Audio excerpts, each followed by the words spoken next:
Today we are here. We have joined St. Joseph and Mary Parish, Shauri Moyo.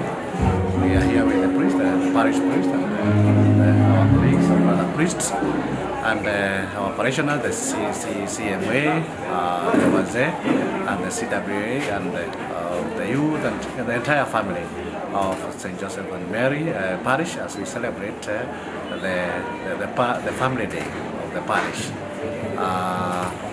On 1st of May, remember, we celebrated St. Joseph, the worker, so that is why we have it today. And so it's a good occasion, it's a good opportunity, and then we are going to be together to celebrate, to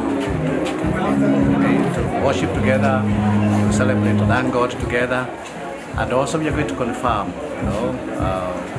are going to have children, candidates to be confirmed, Christians to be confirmed, and we pray that the Holy Spirit will continue to guide this parish. We pray that the Holy Spirit will continue to make it more and more fruitful, to bless the work that we are doing as Diocese of Nairobi, and particularly in this parish. And so it's a great day for the parish when people come together.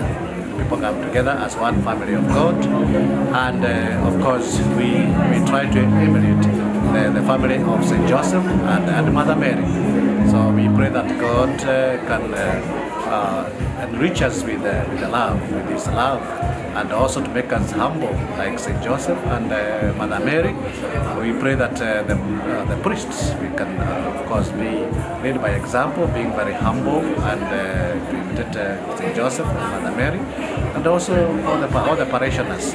And because God loves people who are humble, we pray that God takes delight in humble people. So we thank God for everything, for the good work that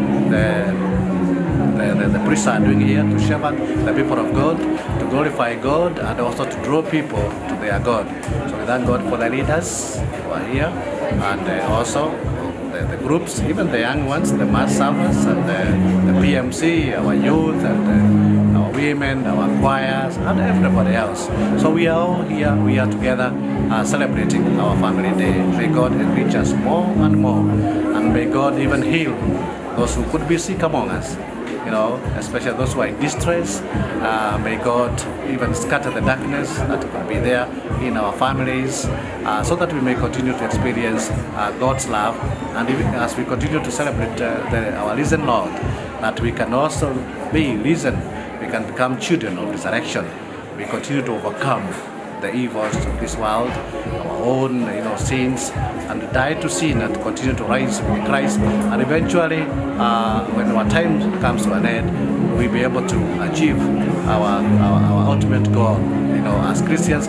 And our ultimate goal is to inherit the kingdom of God, the eternal life. So we thank God, and we pray that God will bless our day. May we also glorify God throughout the day and the days to come, and may God always continue to bless us and make us, make our joys complete. Make our joys complete as one family of God, of St. Joseph and Mary Parish, Shauri Moyo. Thank you.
wa matumaini,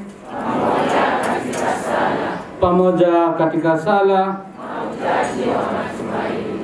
Basi kwanza kabisa ningependa kumkaribisha Baba Askofu wetu Right Reverend Bishop Simon Peter Kamumoe kwa makofi mazuri. Tumkaribishe Bishop kwa makofi mazuri.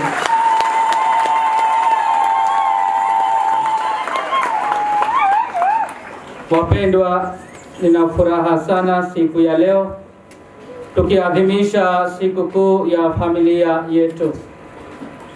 Hii ni siku muhimu sana kwetu tunapokumbuka na kutoa shukrani zetu kwa neema na baraka za Mwenyezi Mungu ametujalia. Ningetaka kuwashukuru Wakristo wote kwa kutia bidii na kujitolea kiimani na hafla zote katika parokia yetu. Singetaka kuchukua jambo hili kimzaha.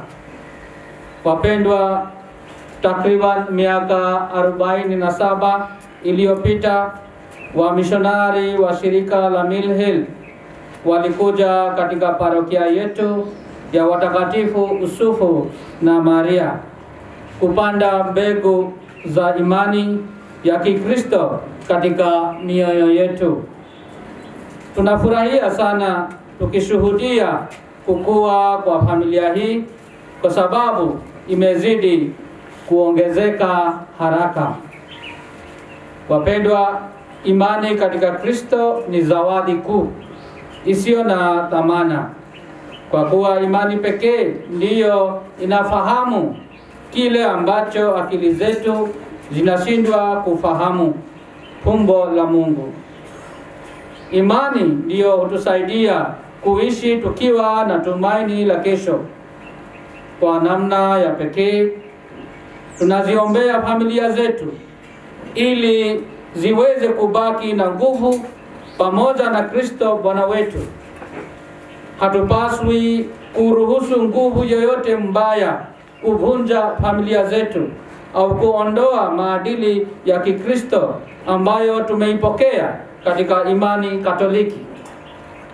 Kwa hivyo tunaomba watakatifu Yusufu na Maria wazidi kuziombea na kuzilinda familia zetu. Na ningependa kuchukua fursa hii kwa shukuru ninyi nyote bila mmekuja pamoja kuomba na kusali.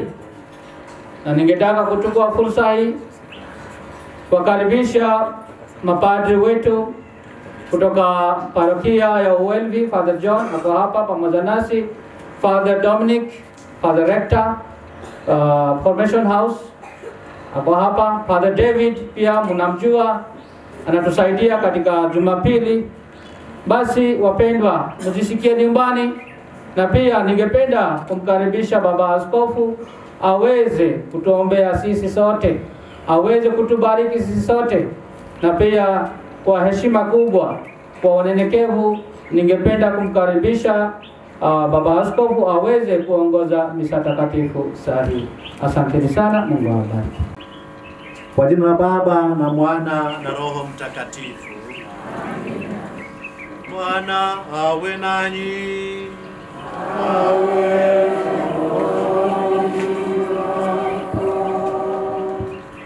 Basi wa Kristo, Roho Mtakatifu anakuja kuleta utakaso. Roho Mtakatifu anakuja kutuangaza. Basi kabla ya kuendelea na ibada hii takatifu ya misa, tujinyenyekeze mbele ya Mungu, tujute dhambi zetu, na tuombe Mwenyezi Mungu atusamehe na atusaidie kusameheana kama parokia, kama familia, ili tuweze kuishi kama watoto wa Mungu kwa upendo. Basi tujute dhambi zetu, tuweze kustahili kuadhimisha ibada takatifu.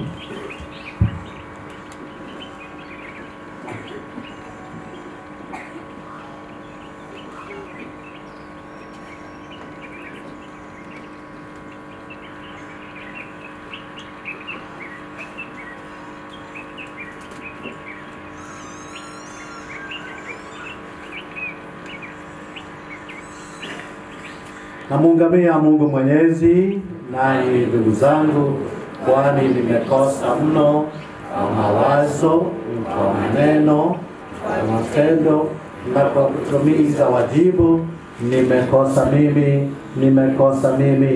Nimekosa sana.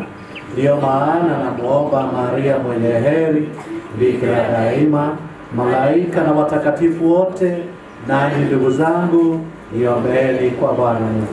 Mungu Mwenyezi atuhurumie, atusamehe dhambi zetu, atufikishe kwenye uzima wa milele.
Kushiriki mateso na ufufuko wa mwanao pekee, na tustahili kukuona milele mbinguni.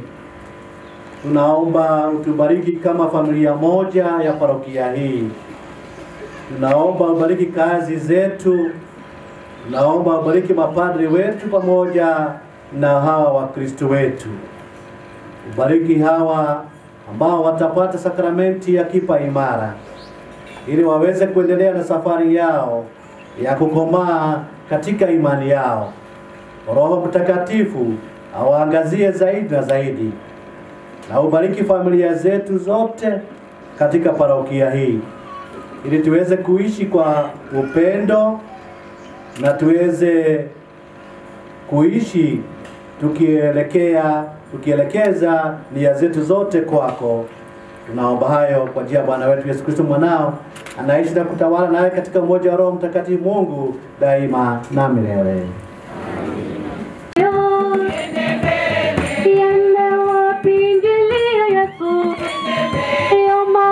Ndio maana tunasema yende mbele.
Bwana amenipaka mafuta, amenituma niwahubirie maskini habari njema, kuwaponya waliovunjika moyo, kuwatangazia mateka uhuru na wafunga kuwa uhuru, kutangaza mwaka wa rehema ya Bwana na siku ya kisasi cha Mungu wetu, kuwafariji wenye uchungu na kuweka juu yao walio Sioni taji badala ya majivu, kuwapa mafuta ya furaha badala ya maombolezo, vazi la sifa badala ya roho nzito. Nanyi mtaitwa makuhani wa Bwana, mtapewa jina la watumishi wa Mungu wetu. Nitawapa kuwa mwaminifu tuzo yao, na nitaagana nao agano la milele. Kizazi chao kitasifiwa kati ya mataifa, na wazao wao kati ya watu. Wote watakaowaona watakubali kuwa ni kizazi kilichobarikiwa na Bwana. Neno la Bwana. Zaburi ya kuitikizana. Kwa maneno, hubirini utukufu wa Bwana kati ya watu wote.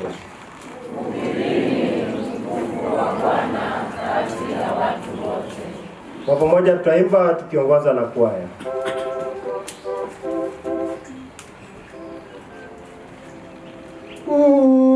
Hubirini utukufu wa Bwana kati ya watu wote.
Somo katika barua ya kwanza ya Mtakatifu Paulo kwa watu wa Korintho. Ndugu, vipaji vya Roho ni mbalimbali, lakini Roho ni mmoja. Kuna huduma mbalimbali, lakini Bwana ni mmoja. Kuna matendo mbalimbali, lakini Mungu ni mmoja atendaye yote katika wote. Kila mmoja upewa ufunuo wa Roho kwa manufaa ya wote. Basi mmoja upewa Roho neno la hekima, mwingine neno la elimu, kama Roho huyo anavyopenda. Tena mwingine hupewa imani katika roho huyo huyo, na mwingine kipaji cha kuponya wagonjwa katika roho huyo huyo, na mwingine kipaji cha kufanya miujiza, mwingine unabii, mwingine kupambanua vipaji vya roho, mwingine kusema lugha za kiroho, na mwingine kufafanua lugha hizo. Lakini ni Roho huyo mmoja anayotenda hayo yote, akimgawia kila mmoja majaliwa kama anavyopenda. Kristu ni kama mwili. Mwili ni mmoja wenye viungo vingi, lakini viungo vyote vya mwili huo ijapo ni vingi huunda mwili mmoja. Kwa maana sisi zote tumebatizwa kwa Roho mmoja kuwa mwili mmoja, bila tofauti baina ya Wayahudi na Wagiriki, au baina ya watumwa na watu huru. Nasi sote tumenyweshwa Roho mmoja. Neno la Bwana. Shangilio la Injili.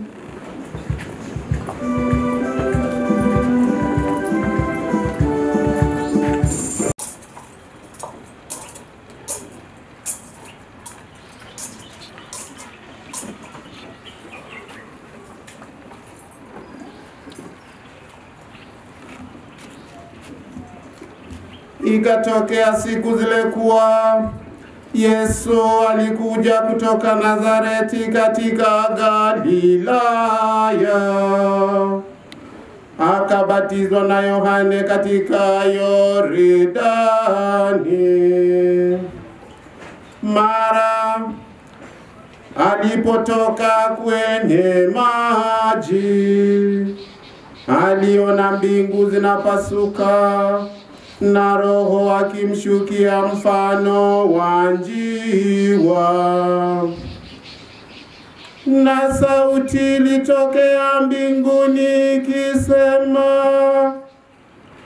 wewe ni mwanangu mpendwa, ninayependezwa nawe.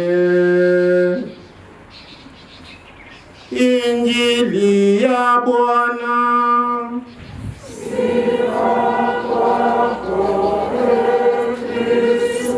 Tumsifu Yesu Kristo. Wapendwa, ningetaka kuchukua fursa hii kuwakaribisha hawa watoto wetu ambao walipitia mafundisho, ambao wako tayari sasa kupokea sakramenti ya kipaimara. Naomba wale ambao wako tayari, wale ambao watoto wetu wako tayari kupokea sakramenti ya kipaimara waweze kusimama tafadhali. Simameni mahali popote mnapo.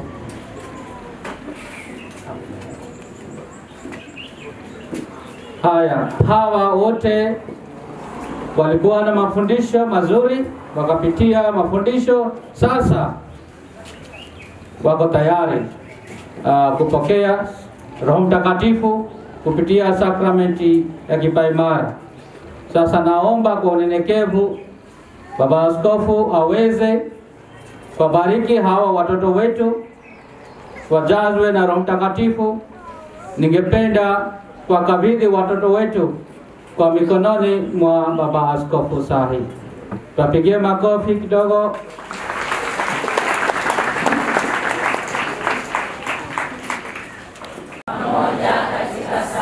Pamoja katika sala mahujaji wa matumaini. Tunafurahi tuko pamoja kama mahujaji wa matumaini katika hii parokia. Hii parokia inaitwa Shauri ya Moyo ama Shauri Moyo? Shauri ya Moyo.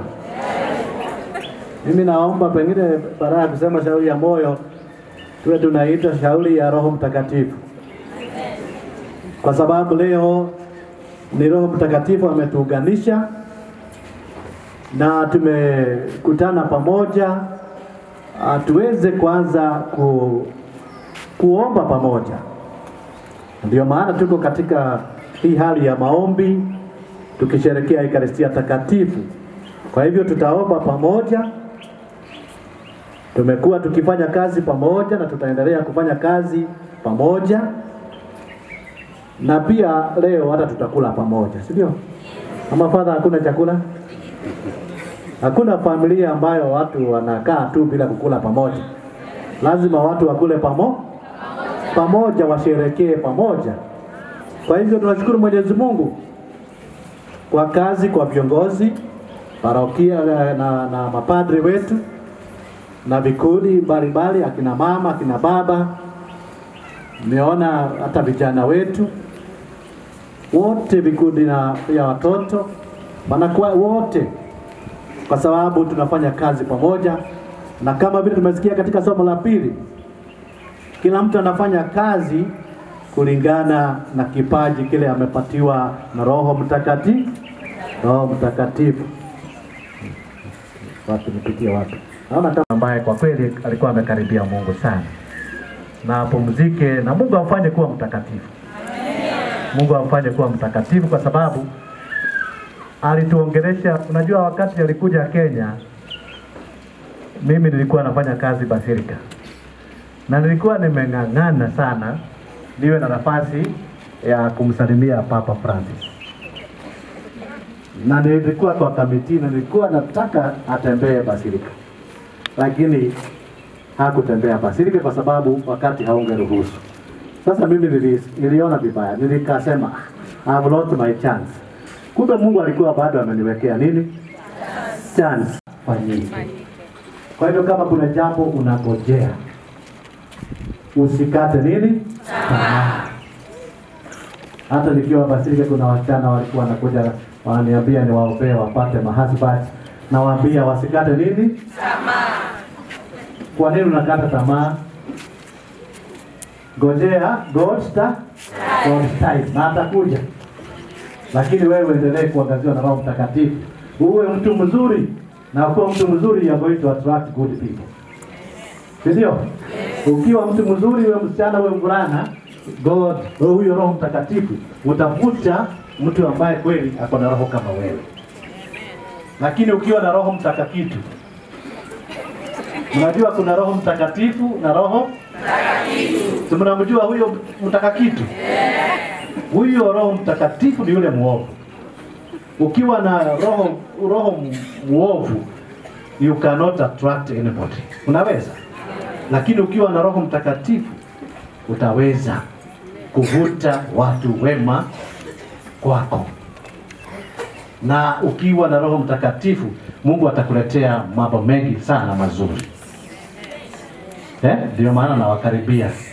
Kama mlikuwa mnafikiria na wageni waheshimiwa. Hata mkiwa watoto, nini leo tunataka kuambia kwamba ni watu wa maana sana. Our focus is on you today. Si ndio? Na hata afadhali wengine wote wakose chakula. Na nini musiko? Leo this is your day, si ndio?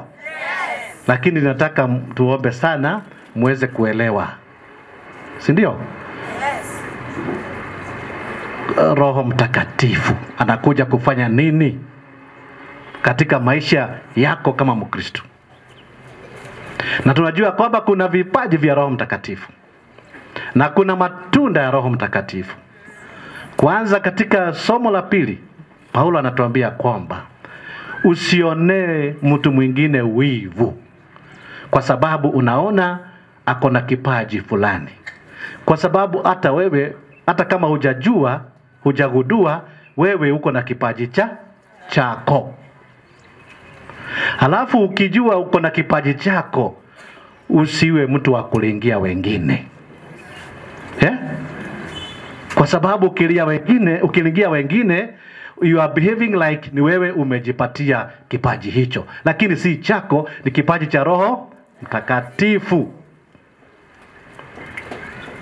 Na vile nimesema, ukiongozwa na huyo Roho Mtakatifu, ni Mungu yuko ndani yako. Kwa hivyo leo na hapa wanafukuza roho mbaya anatoka. Kwa hivyo nataka Father nani anipatie kitu ya ku ndio. Kwanza tutoe kila mmoja wenu tutoe roho mbaya. Na ili Roho Mtakatifu apate nini? Wanaongozwa na Roho Mtakatifu, roho muovu. Hiyo ndio maana unaona vitendo vyao.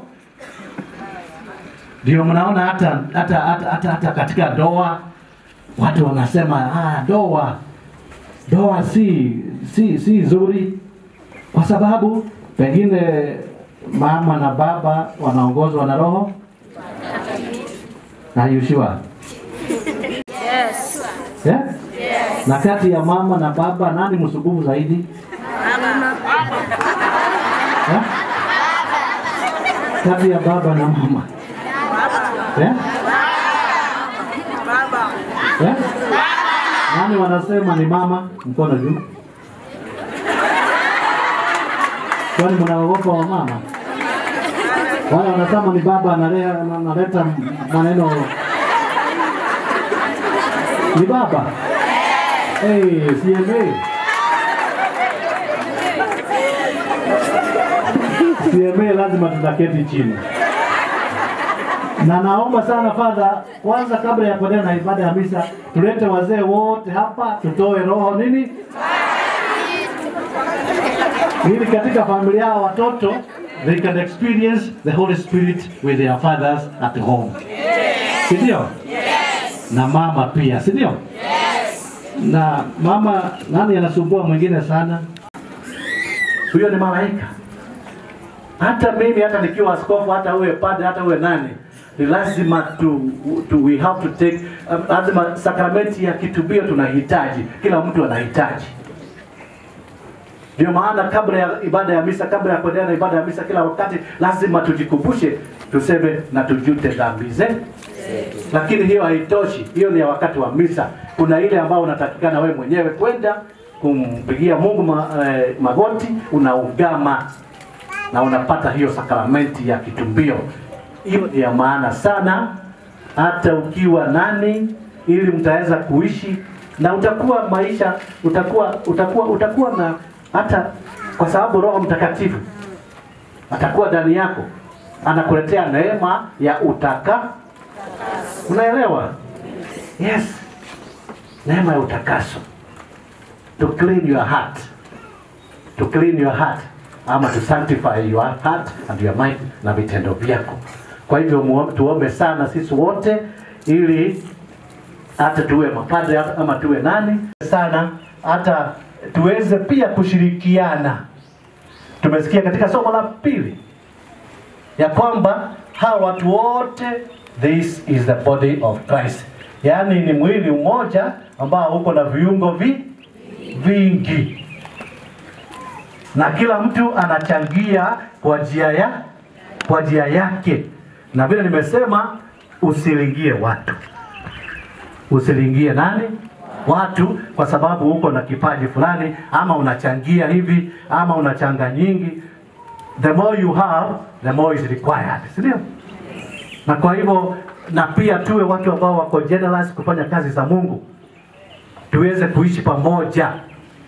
Mimi nashindwa kama mtu hatafanyia Mungu kazi, utafanyia nani katika hii dunia? If you want to invest kwa Mungu. Acha, kwa hivyo tuombe sana, tuweze to appreciate one another. Hata uwe mwanakwaya, you have the best voice. Sindio? You have the best voice. Na wakati watafanya. Sindio? Leo sitaenda nione vile huyo ni roho gani? Huyo ni roho yule muovu wa maringo. And God hates people who are proud. Hata uwe na hiyo gift, in the first place the gift of life. Hata kusimama hapa uimbe, unajua kuna mwingine ambaye hawezi. Kwa hivyo lazima you appreciate one another. Ukiwa na gift yako, appreciate ya kwamba wengine wako na gift. Na wewe wacha kuketi hapo useme mimi sina gift, mimi sina kipaji. Ni wewe unafikiria hivyo. Simulisikia kuna mtu mwingine alikufa, Mungu akaangalia brain zake na zilikuwa zote, the whole brain it was brand new. Kwa hivyo kwa sababu haikutumika anywhere. Kwa sababu he has never realized ama discovered his or her own gifts. Kwa wakati mwingine ukisema huna gift, huo ni uvivu. Si ndio? Ni uvivu. Unaweza kufikiria kwamba huna gift ya kuimba, lakini ni vile huja discover. Unaweza kuja tu mwalimu hapa kidogo tu akutune kidogo na iamuke. Si ndio? Yes. Na utakuwa unasema, guy, sikuwa nafikiria naweza kuimba. So we have to ask the Holy Spirit atusaidie sana ku discover our gifts na tuweze kuzitumia for glorifying God, kumtukuza nani?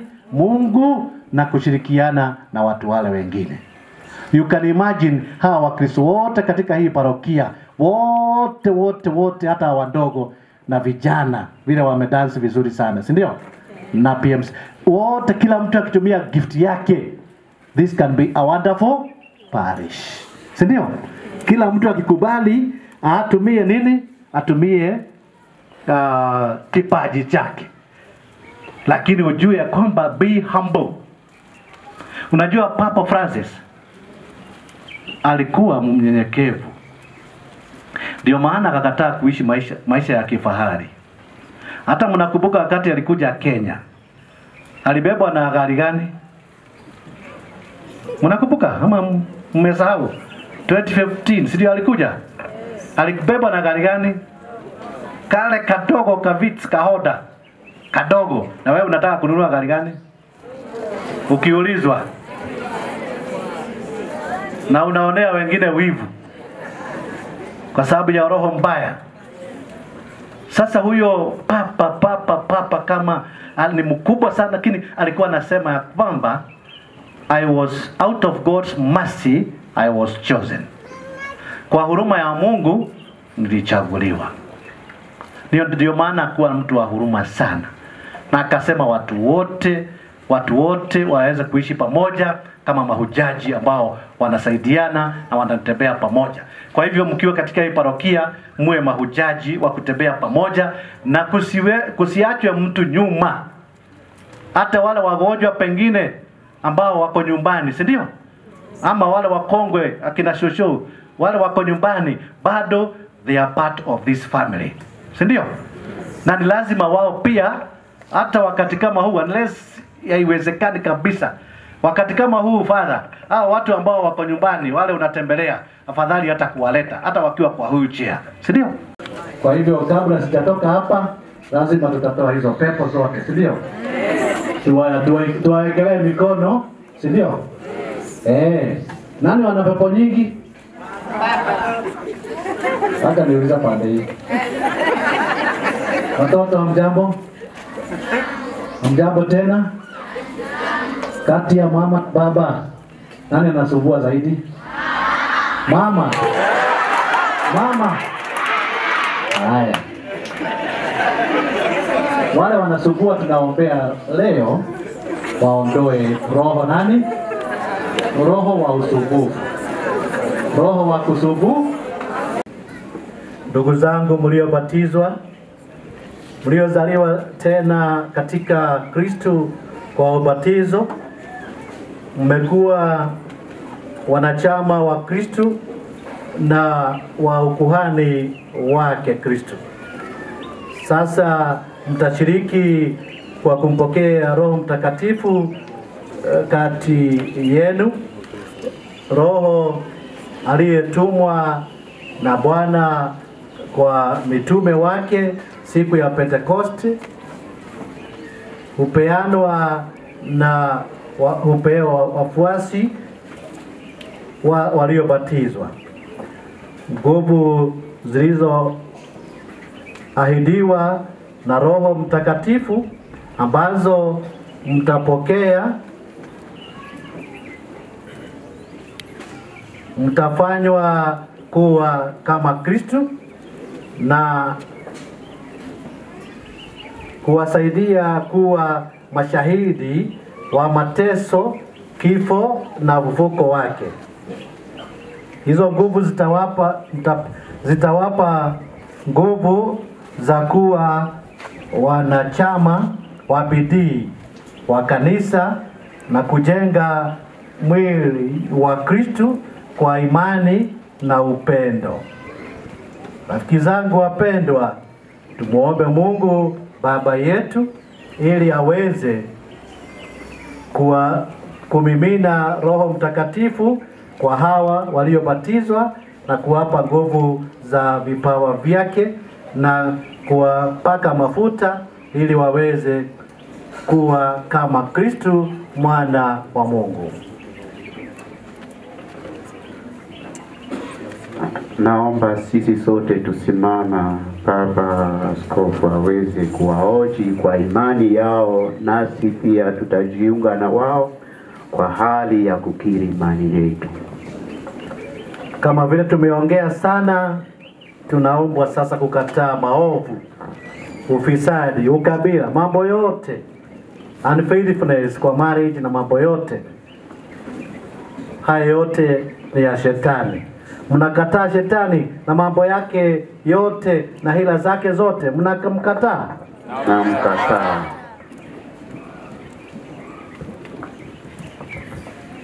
Basi kama mnamkataa, mwasadiki kwa Mungu Baba mwenyezi, muumba mbingu na dunia. Mwasadiki kwa Yesu Kristo, mwanawe wa pekee, Bwana wetu, aliyezaliwa na Baba na Bikira Maria, akateswa, akafa, akazikwa, akafufuka katika wafu, na leo amekaa kuume kwa Baba. Mnasadiki? Mnasadiki. Mnasadiki kwa Roho Mtakatifu, Bwana mleta uzima, mtakayepewa leo kwa neema, kwa namna ya kipekee, kwa njia ya sakramenti ya kipa imara kama walivyopewa mitume siku ya Pentekoste. Mnasadiki? Mnasadiki.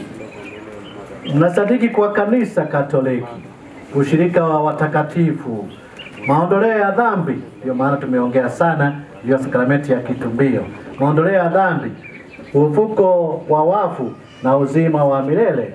Mnasadiki? Mnasadiki. Basi hii ndiyo imani yetu, hii ndiyo imani ya kanisa ambayo na neema na fahari tunaiungama katika Bwana wetu Yesu Kristo. Semeni amina. Amina. Sawa.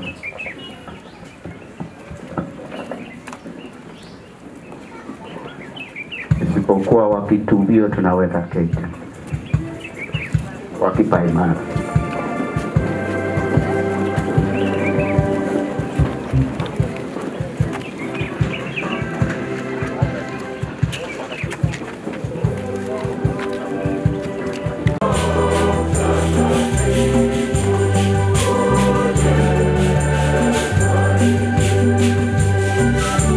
Wa Bwana wetu Yesu Kristo ndiwe aliyewazaa upya watumishi, uliyewazaa upya watumishi wako hawa kwa maji na Roho Mtakatifu, ukawaokoa katika dhambi. Basi Bwana, tunaomba uwatie Roho Mtakatifu mfariji, uwape roho wa hekima na akili, roho wa shauri na nguvu, wape roho wa elimu na ibada, wajaze roho wa uchaji wako. Tunaomba hayo kwa njia ya Kristo Bwana wetu.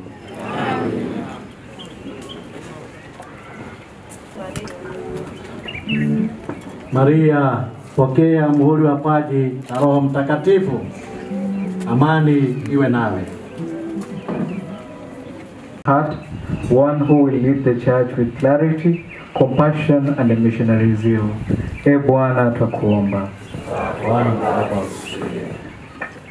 Na sasa tuite Mama Maria na Yosefu tukimshukuru Mwenyezi Mungu kwa kina baba wote katika hii parokia.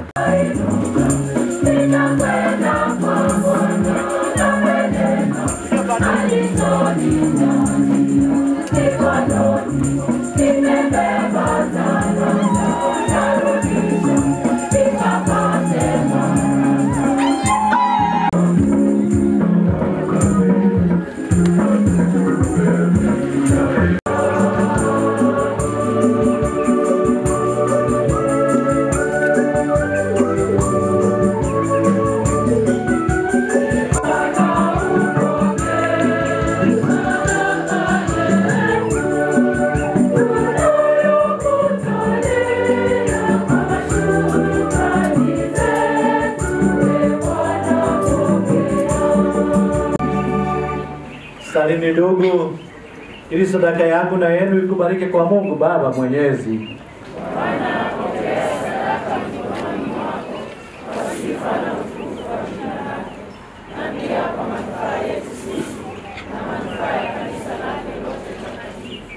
Bwana, pokea vipaji tulivyoleta kwa sikukuu ya mitume Filipo na Yakobo. Utujalie tushike dini safi isiyo na dosari kwa njia ya Kristo Bwana wetu. Bwana awe nanyi.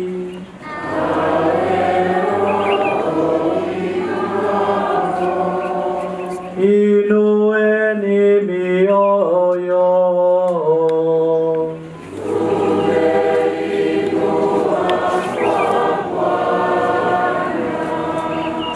Tumshukuru Bwana Mungu wetu.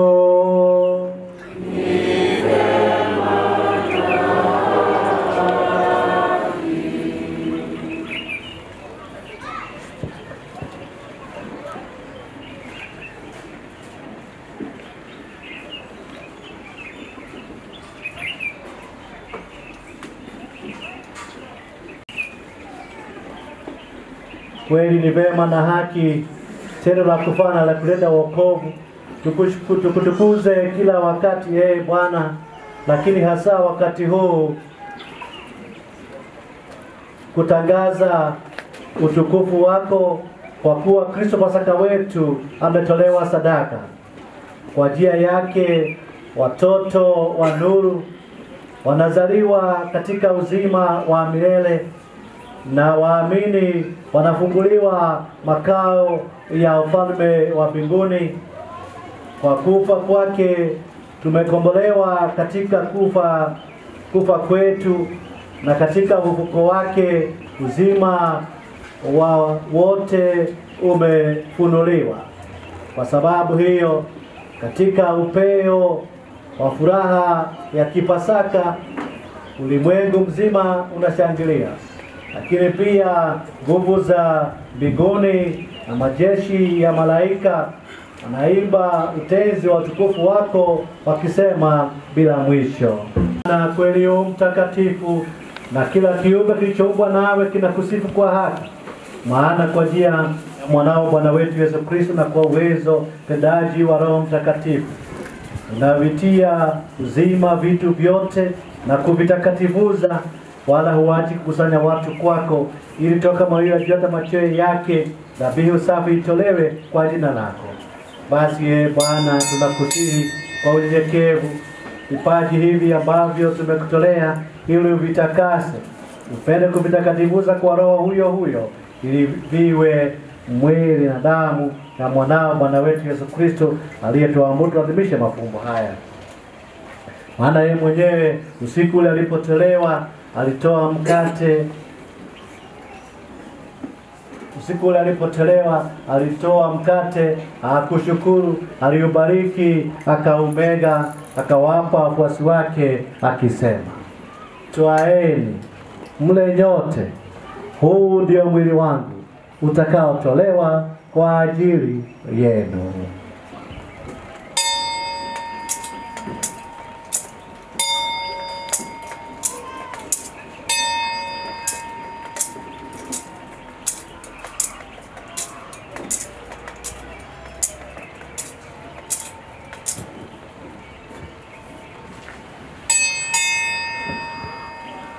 Vivyo hivyo baada ya kula, akatoa kikombe, akashukuru, alikibariki, akawapa wafuasi wake akisema, "Twaeni, mnywe nyote, hiki ndicho kikombe cha damu yangu, damu ya agano jipya na la milele, itakayomwagika kwa ajili yenu na kwa ajili ya wengi kwa maondoleo ya dhambi. Fanyeni hivi kwa ukumbusho wangu."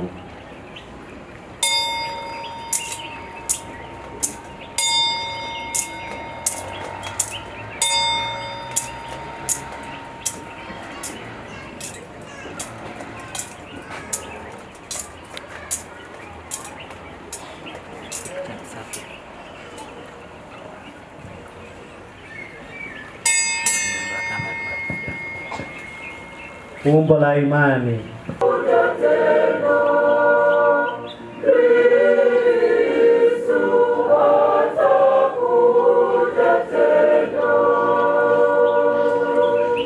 Kwa hiyo Bwana, tunapoadhimisha ukumbusho wa mateso ya mwanao yaletao wokovu pamoja na uvuko wake wa ajabu na kupaa kwake mbinguni, tunapotazamia ujio wake wa pili, tunatolea kwa shukrani sadaka hii iliyo hai na ni takatifu.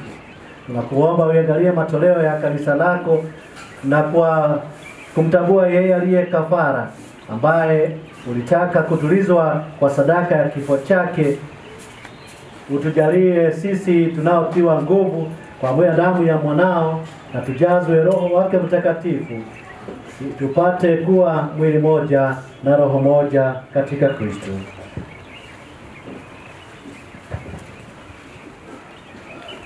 Atufanyie sisi tuwe kwako sadaka timilifu ya milele, ili tuweze kupata urithi pamoja na wateule wako, kwanza kabisa pamoja na Bikira Maria mwenye heri, mama wa Mungu, na Mtakatifu Yusufu, Mtakatifu Filipo na Yakobo, na mtakatifu wote, na mitume wako ni heri, na mashahidi wako watukufu, na watakatifu wote ambao tunategemea kupata daima msaada wa maombezi yao mbele zako.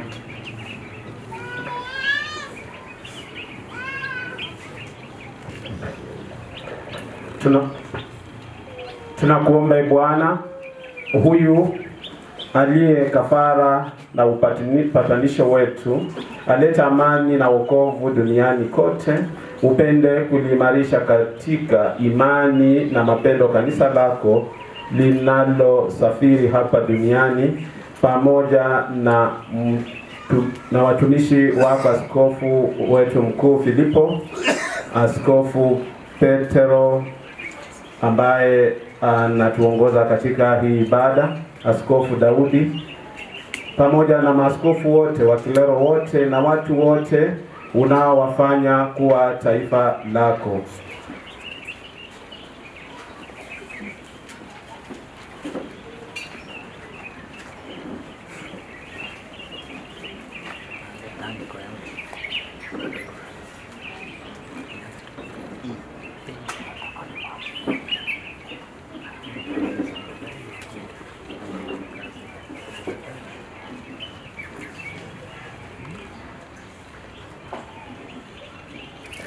Wakumbuke pia Bwana watumishi wako ambao ukiisha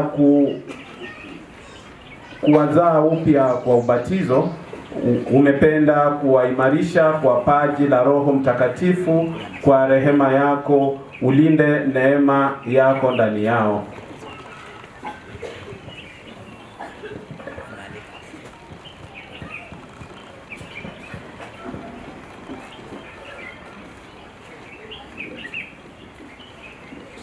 Kwa wema sala za jamaa hii ulioita hapa mbele yako, Baba uliye mtakatifu, kwa huruma yako wakusanye kwako wanao wote waliotawanyika popote duniani. Wapokee kwa wema katika ufalme wako ndugu zetu marehemu, na wote waliaga dunia wakiwa wanakupendeza, nasi tunatumaini kufika katika ufalme huo, ili pamoja tushibishwe milele kwa utukufu wako, kwa njia ya Kristo Bwana wetu, ambaye kwa njia yake unaujalia ulimwengu mema yote.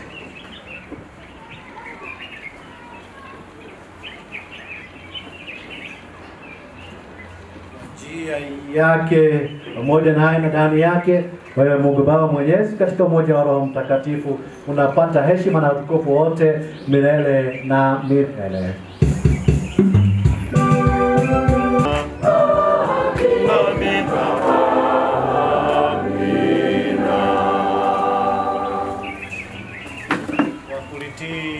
Agizo la Mwokozi wetu na tukifuata mafundisho yake ya kimungu, tunadhubutu sasa kuomba. Baba yetu uliye mbinguni, jina lako litukuzwe.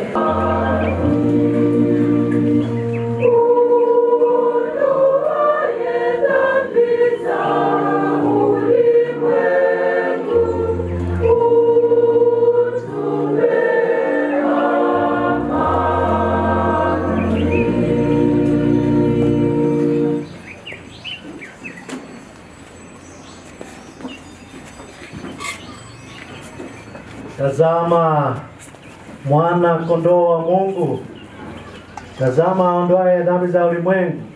Heri hao walioalikwa kwenye karamu ya mwana kondoo.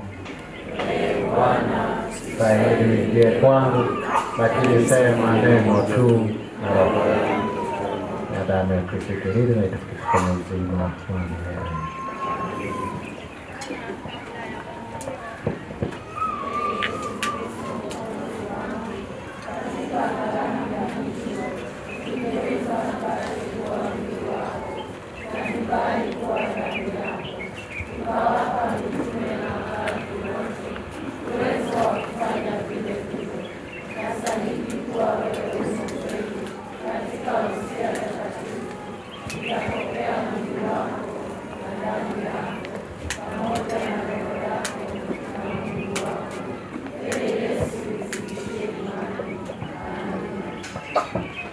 Sasa ni wakati wa kupokea.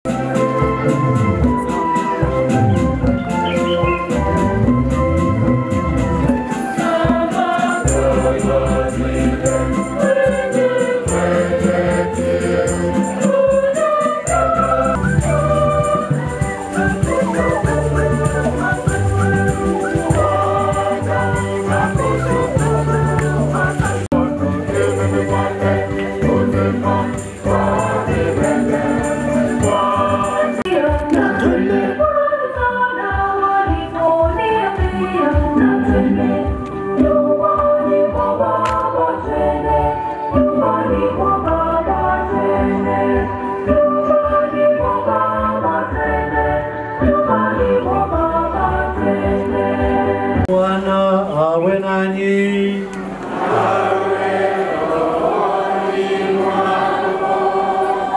Nanyi nyote mliokusanyika hapa, awabariki Mungu Mwenyezi, Baba na Mwana na Roho Mtakatifu.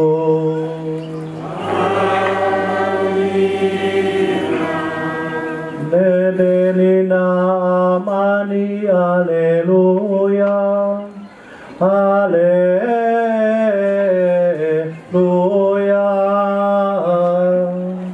Tumshukuru Mungu. Haleluya,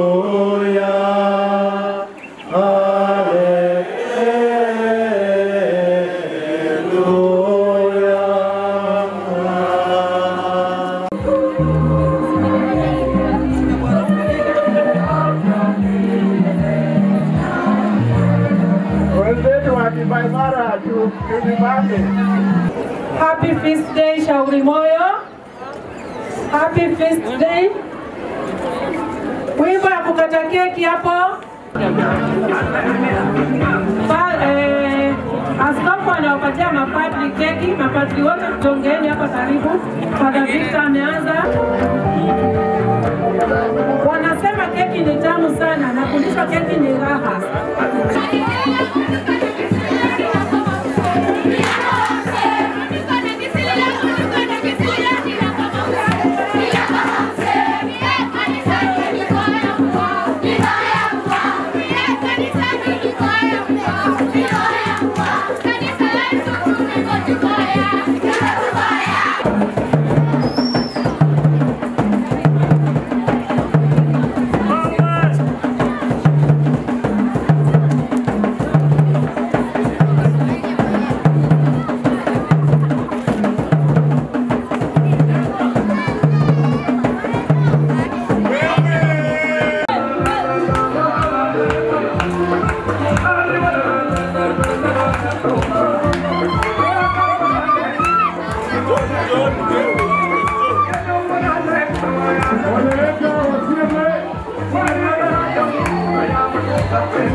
Tumsifu Yesu Kristo. Mungu ni mwema. Hamjambo. Hamjambo. Sherehe tunao ama hatuna? Tunayo ama hatuna? Hatuna? Amen. Haya basi, sitachukua muda mrefu isipokuwa kusema asanteni sana kuvumilia mpaka saa hii. Tulikuwa na sherehe nzuri sana, tulisherekea, tumepata baraka na tunaendelea kufurahia. Na pia ningependa kuwashukuru ninyi nyote, akina mama, akina baba, viongozi, our judges. We don't take it for granted. Sitaki kutaja majina ya mtu yote isipokuwa kusema asanteni sana, asanteni sana. Tuendelee hivyo hivyo, tusherekea pamoja kama familia moja. Hata kama sisi ni tofauti, jumuiya ni tofauti, lakini imani ni moja. Imani ni moja. Yesu ni moja. Ubatizo ni moja. Kipaimara ni moja. Sisi zote ni moja. Tuko pamoja. Praise God. Wasema